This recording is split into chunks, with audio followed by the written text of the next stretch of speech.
What's happening, guys? We're back here again today for another video. Welcome back to the channel. Thank you guys so much for joining me today. So as you can tell from the title of this one, we're going to be going back and revisiting the Audi S6, S7 platform.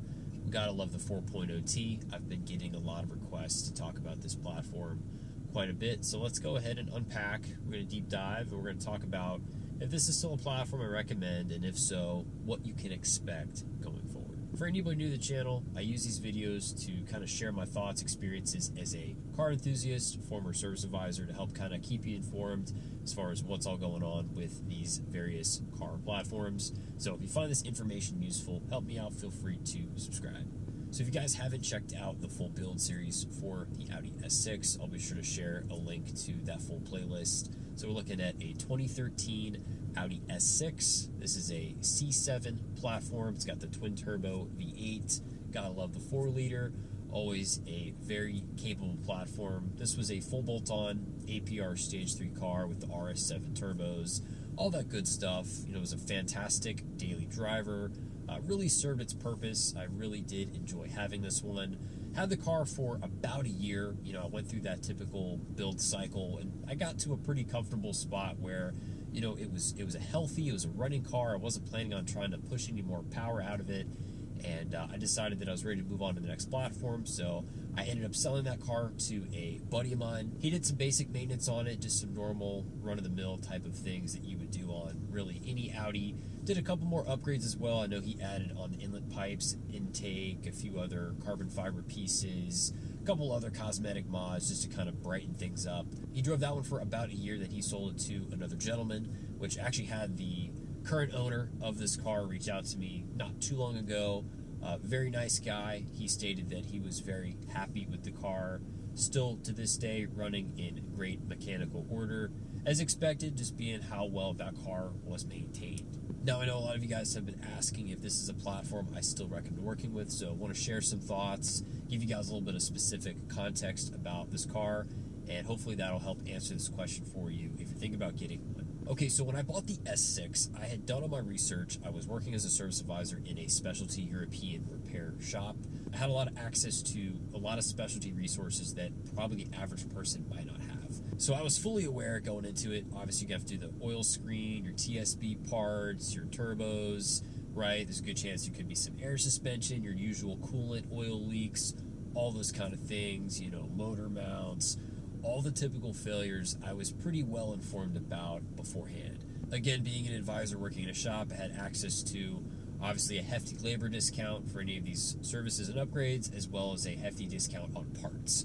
So for me, as a guy, in case you guys don't know, I'm not a technician. I don't really work on cars. That's just not really my line of expertise. I have a good understanding of how they work, but as far as like the hands-on side of it, I've just never really been good at turning a wrench, to be quite honest. So I'm the type of person, I'm going to stay in my lane, I'm going to stick to what I'm good at, and I'd rather pay guys that are experienced and more capable to do it rather than me fight with a bull and do a terrible job myself. So that's really up to the person, what you're comfortable doing or whatever you're not doing. So I would say if you guys have the patience, if you have some money set aside as far as like your reserve for all of your potential repairs and upgrades, I still think these are great cars that have some serious potential. You know, if you work in a shop, if you're a technician yourself, you know, if you have wholesale pricing, there's definitely a lot that you can do with these cars. Now, if you're thinking about getting one, you know, you're looking at maybe a, you know, 2014, 2015 S6, S7, you know, we're talking a 3-4 owner car. It's got 80, 90, 100, 110,000 miles on it. You know, you're down your last 10 grand to put down to get it, and then you're going to finance the rest. You don't have that pad in place as far as, you know, those repairs. I think you're going to be in a really tough spot, and I really can't say that I would recommend getting one. I know a lot of people are going to say, well, why not just get an extended warranty? You know, I don't really recommend those, to be quite honest. You know, I've had personal friends that have bought them.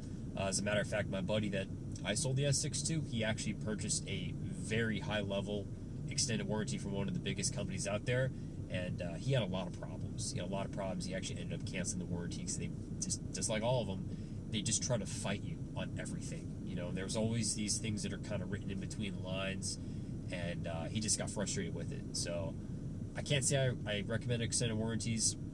I've worked as a service advisor, as I had stated before. I've dealt with extended warranties, trying to contact them. Hey, here's what we found with the car. This is, these are the fault codes. We follow this test plan. We reached this conclusion. Here's the recommendation. Here's the labor time. Here's how much the parts cost. Here's the part number.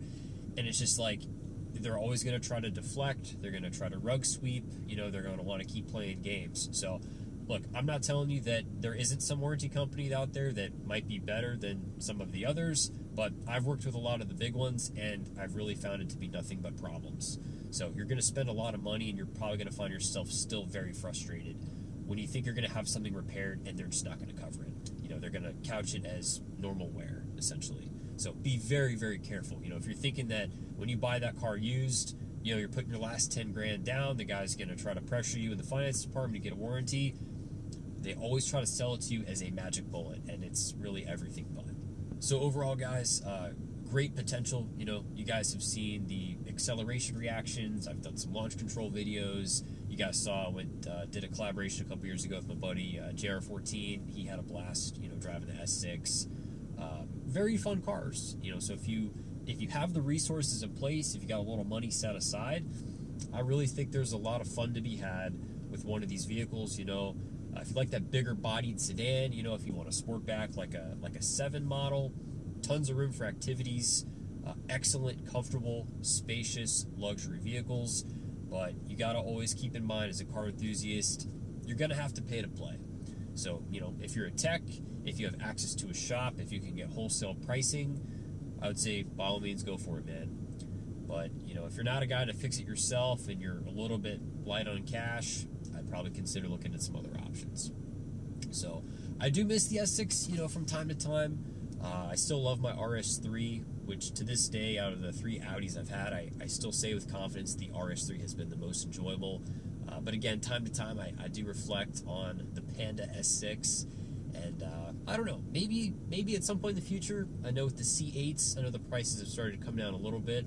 I know they're not a twin-turbo V8 like the old C7s, but they're still a very, very capable car with a lot of really nice modern features. So if I ever had to get a full-size Audi again, I would definitely consider getting another S6 or S7.